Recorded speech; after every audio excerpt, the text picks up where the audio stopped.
Сайн байцгаана уу хүн үзэгчдээ.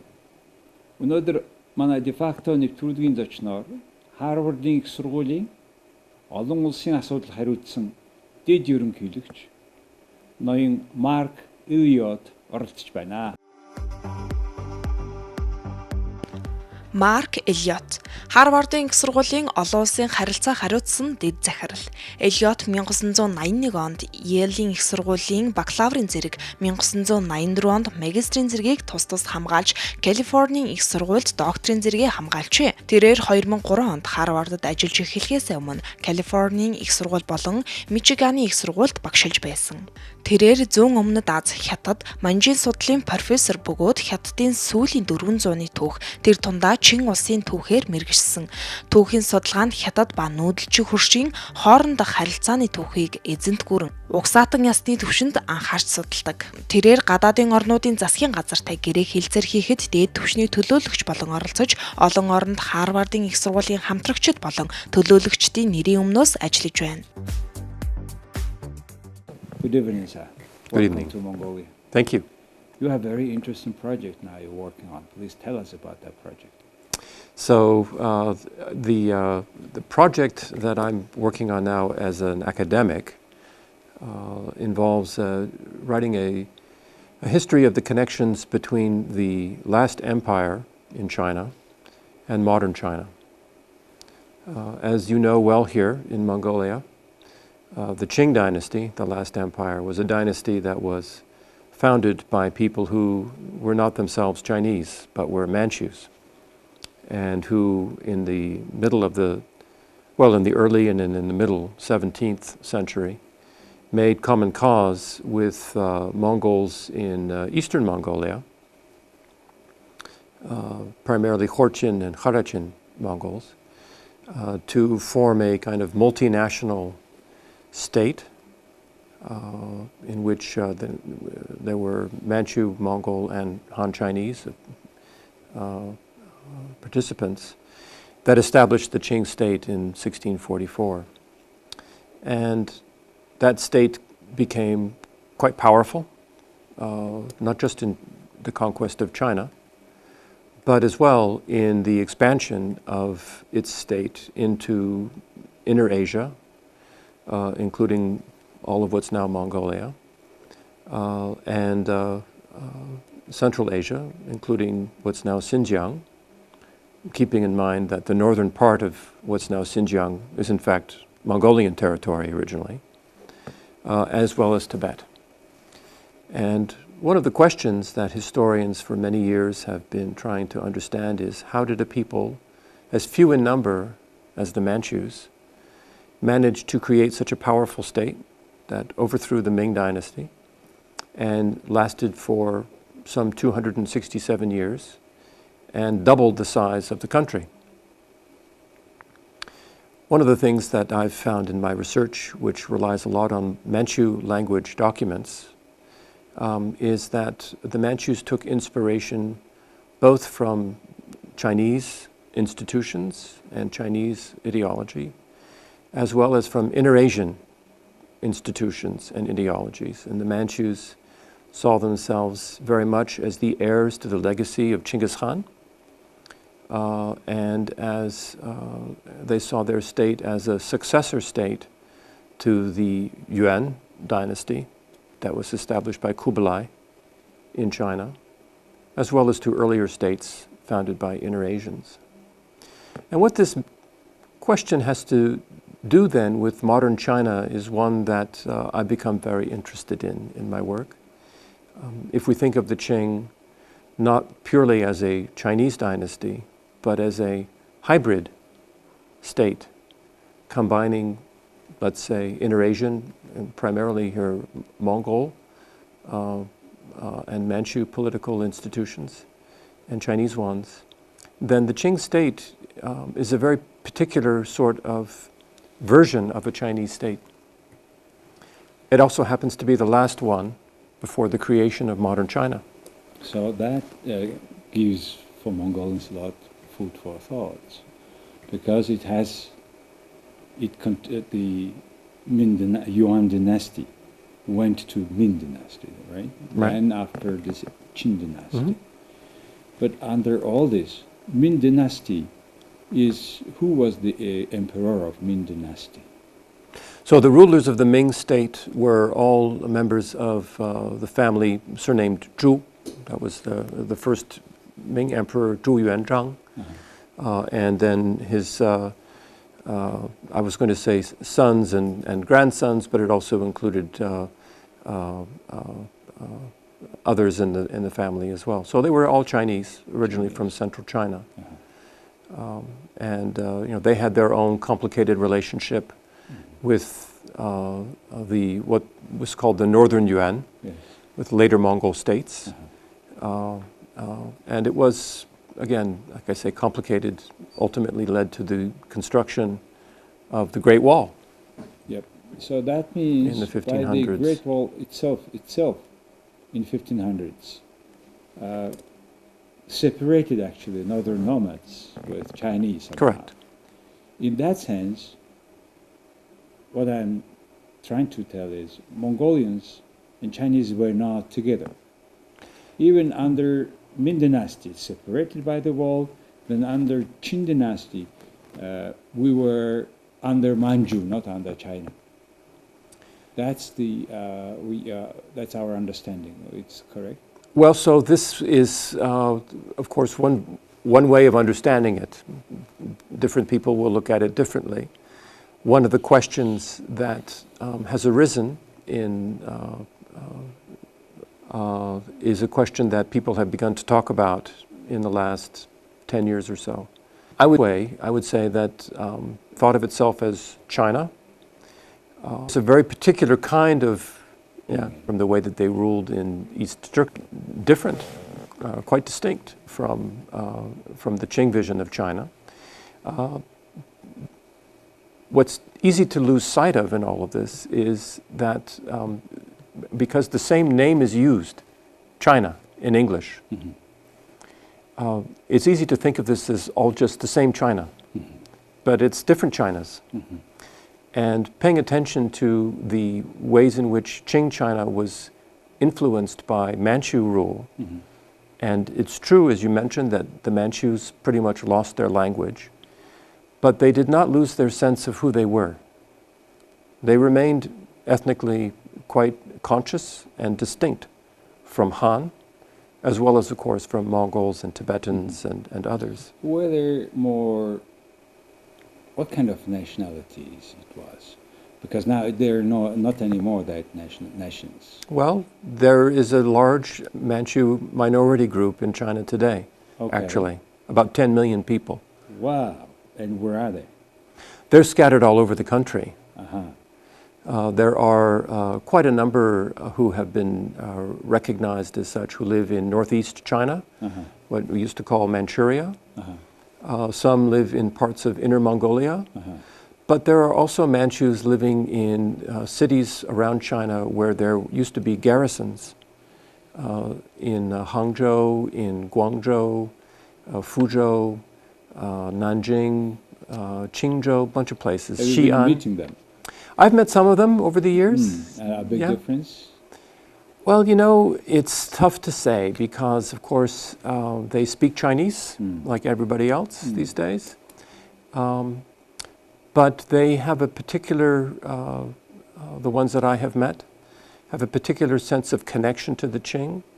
Many of them feel very guilty that they don't read or speak Manchu anymore, and they look at me and I read Manchu. I teach Manchu at Harvard, and they'd like to come and learn the language. And of course, it's hard to get into Harvard, so I can't teach them all. Interesting. But they still have a sense of themselves as having a separate past. When you said very interestingly that you now teach Manchu in Harvard, how many students are there? How active the language is? I mean, do you find that language useful only for academic purpose? How do you feel? So this is a good question, and I have to say that for the most part, for me anyway, the value of Manchu language is in its use as a historical language. Roughly 20% or so of the documents left over from the Qing period, the archives of the Qing government, 20% are written in the Manchu language. And there's different letters? So the Manchu language is written in what you would call Bichik script. Yes. The script was borrowed directly from Mongolian around the year 1600. So it would be very easy for you to read They're Manchu. like this? Totally like that, Wow. with dots and circles. So unlike in Mongolian, where you can't automatically tell the difference between A and E, O and U, between K, G, Ch, between T and D, in Manchu this is all very clear because they add little dots and circles to indicate which is which. So to go from, in my case, I learned Manchu first, and then I learned Bichik, literary Mongolian. Okay. That was very difficult for me because I was used to having a lot of help from the script. But if you already know Bichik, if you know Mongolian, traditional Mongolian script, it's very easy to learn Manchu. Mongolians today who knows old script not only can read Mongolian history, but also Manchu history. They would be able to use Manchu documents. They would need to learn Manchu words. The words are different. Okay, understand. But the script is the same. You could read it with no problem whatsoever. Wow, and you speak Chinese as well? I speak Chinese and Japanese too. Japanese, Yeah. and now Manchu. Speak Mongolian too? Not really, I'm afraid, no. Wow, very interesting. Now, before we go to your engagement in Mongolia on the other project, few words about Harvard. You are representing Harvard, the prestigious university in the world, to government officials. In a way, international affairs of that university you run. What is that about? I mean, how many? I mean, there are certain statistics, but that difficulty or feature, unlike the politicians, world policy is different. And academic policy is different. It's different, So yes. Tell us about that part. Well, I like to say that I have the most interesting job at Harvard. I serve more or less, as you say, as the foreign secretary for the university. And my job is to support our faculty and students in their research, in their studies, wherever it takes them in the world. And it is to bring the world to Harvard. Take Harvard to the world, bring the world to Harvard. In a nutshell, that's what I do. So it turns out, of course, that this is much too big a job for any one person to do all of.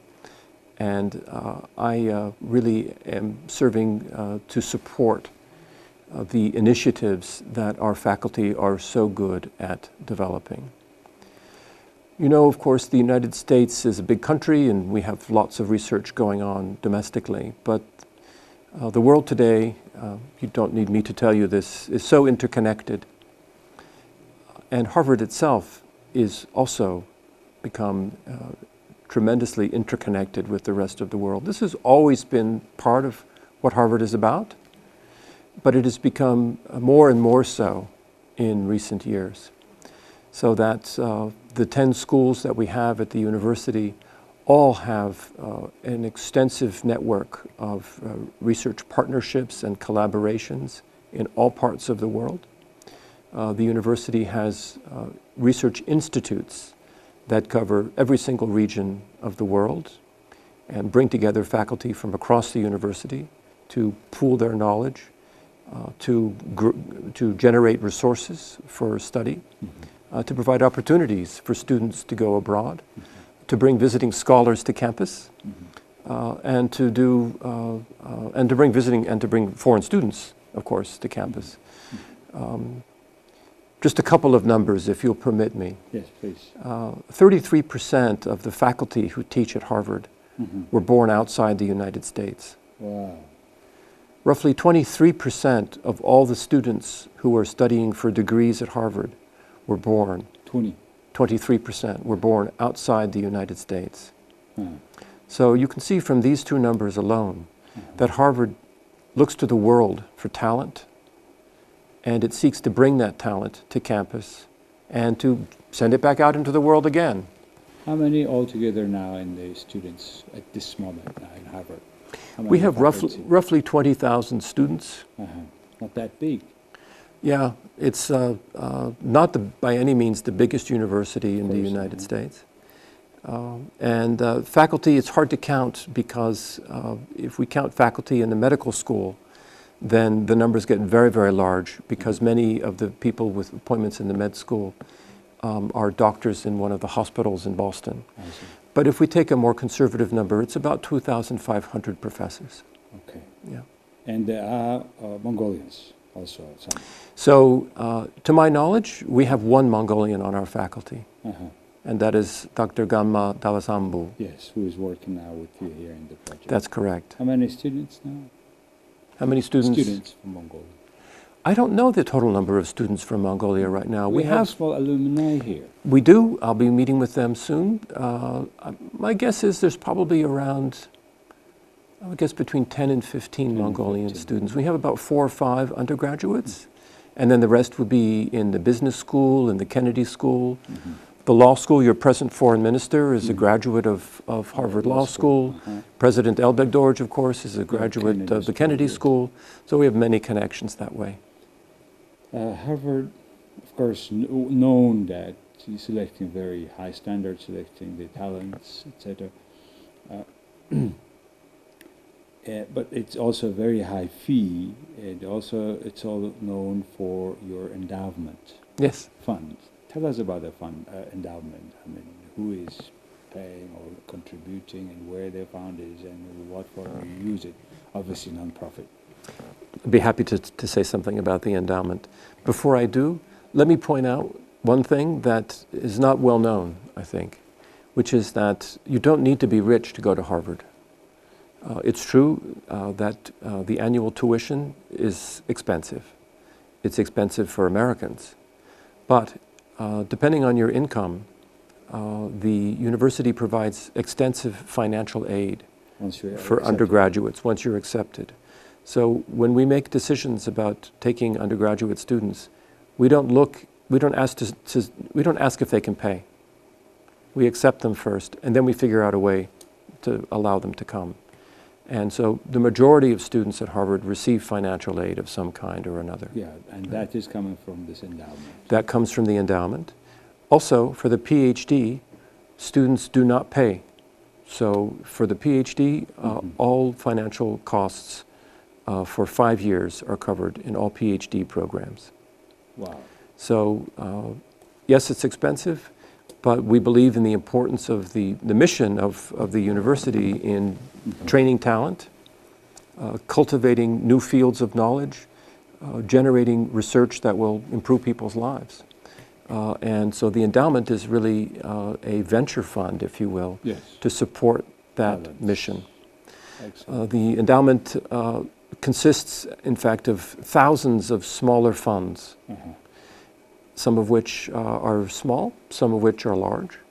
But each has its own purpose. Each has its own purpose. There's one large fund which is unrestricted, and that is for the deans to use. The deans of the different schools have the discretion to use those funds. A lot of that goes, in fact, to financial aid. Okay, so you have 10 deans.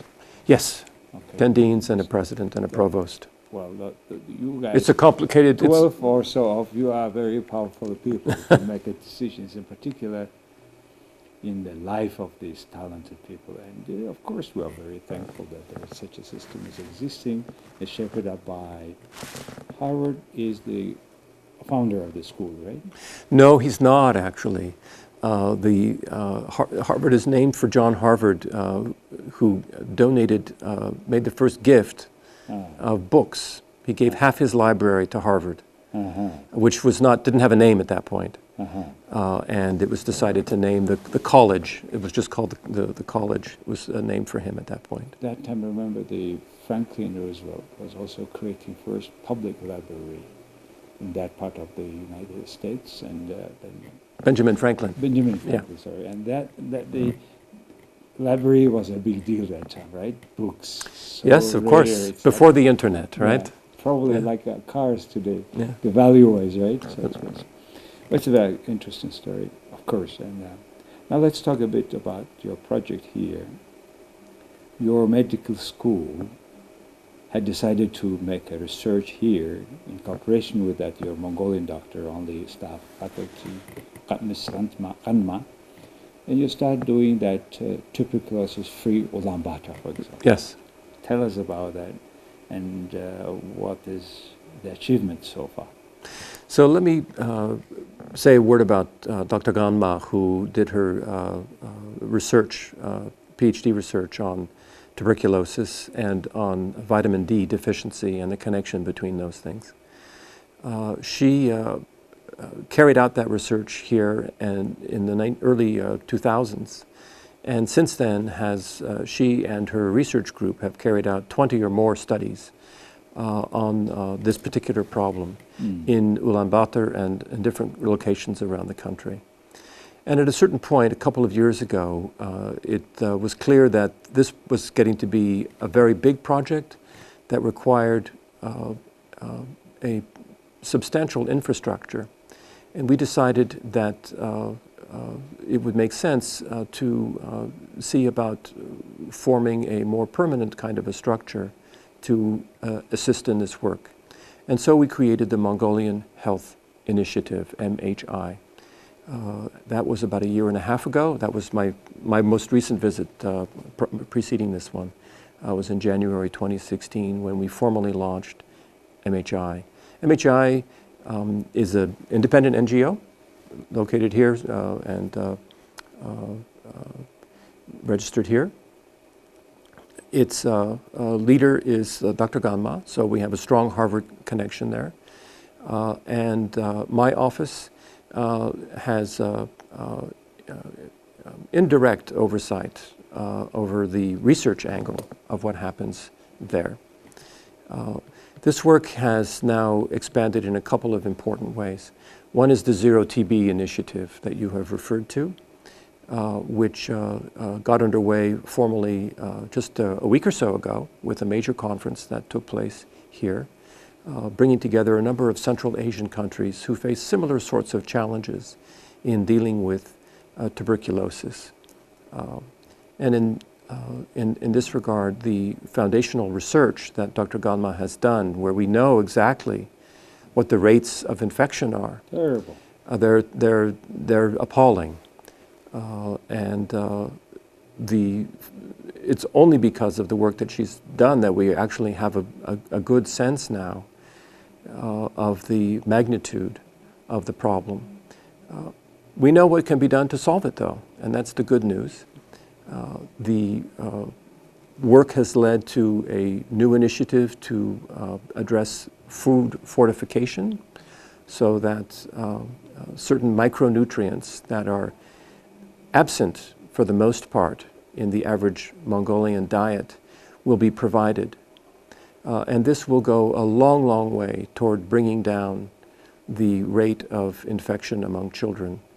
I must tell you, I learned at our most recent meeting that the chances of a school child here in Ulaanbaatar getting tuberculosis are roughly the same as that of somebody working in a coal mine in South Africa.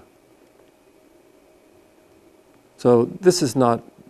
Yeah, that's when I saw the result of this long research-based, data-based result. It was just striking. It's striking. How come? It's striking. So high that we used to have, Africa has the worst rate, etc. But now in this country, in particular in this city, the child has such a big chance to have. And we have the highest rate of sickness. I'm afraid so. Which is becoming also not only because the food, also because the pollution air and soil. Yes. So these are all issues that It's truly alarming. need to be addressed. The most difficult challenge, I think, and I wonder what you will say, but I think the most difficult challenge will be to persuade people that they need to eat more vegetables and fruit. That a diet that is mainly meat is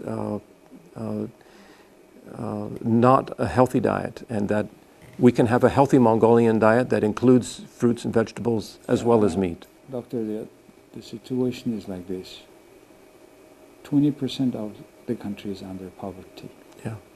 And in Ulaanbaatar city, half of the population and half of them live in the Ger In the Ger district, where yeah. sanitation no It's existing. poor, yeah. And also they cannot afford buying these houses now being. So I start translating to Chinese my articles. Ah, Now inner Mongolians are reading. You jargal, they see website. It is not Google, so they they'll close it. right. It So has to it be on a goes. different platform. Yeah. And so it goes and. It's small only in terms of the number of people. It's not small in terms of its area. And I have to say again that because of the, I tell people that they should come to Mongolia. It's apart from being a place of great natural beauty and of tremendous history and ancient civilization and very friendly people. It's the only democracy between South Korea and Poland. Poland, true. Coming back to Harvard's role here, it's a very small Right. thing, really, in the great scheme of things. But the university is a place of learning and research and innovation. Mm-hmm. Right? And the ultimate purpose of this is to benefit society. It's not just to please ourselves, but it's to make change to improve things and make change for the better. And our responsibility, again, as I say, we look to the world for talent and ideas and support, and in exchange for that, we provide ideas and new technologies, new ways of thinking, new approaches, and people who've been trained up to tackle the difficult jobs that need to be done. That's our contribution back to the world. Big things start from small things. And I think this project, by addressing the issues, hidden, Yeah. not recognized much, but very important. Very important. If the kids aren't healthy, I think this is going to make a big change in our society, in Yeah. the country, and I would like to thank you for being one of the greatest supporters of the project. I was at the beginning of the project last year at the ceremony, and I was so much thankfully watching. And after a year, 1.5 years, now we are able to share some results and to see some perspectives, what's going to happen. And that's, I think, about Harvard. So I would like to thank you for coming to this show, it's my privilege. sharing not only this project about, but your professional research. You're wonderful. Thank you very much, sir. Thank you so much, Argal. Thank you. It's a pleasure. За хүн төлөвчтэй өнөөдөр манай дефакто нэвтрүүлгийн зочноор Харвардын их сургуулийн гадаад харилцаа эрхэлсэн дэд ерөнхийлөгч ноён Elliott оролцлоо.